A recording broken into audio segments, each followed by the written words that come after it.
Vậy thì accident à bike in các bike khác office na cái ngay xia vậy thì mua sakat ini ang akat hian ve to oh bike apa bike a chede chede sa pon chang lo vậy na các bike cái nga tu gang kal mấy thầy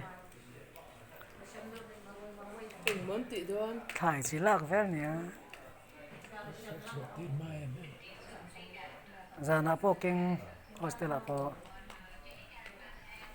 cả thiền hiếu tao những người vác cái gì lo thì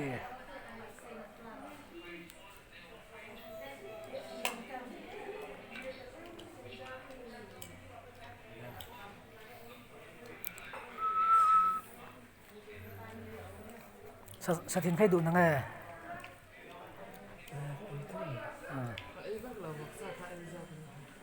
bọc sa kha tùy về đâu mà với nó cái lệ kha mà mình cần lệ kha này bác cái phít tin sẽ có cái mò à gì đó này kha cái tùy rồi tụ phải ăn đặc sa cái đủ lái ta cái này đủ lái lại à lệ thấy ăn sa đàn hiếm mà tụ ăn lẹp quên đến đây là đủ lái lại mò mặc tụ sa thiên lô sang thế tụ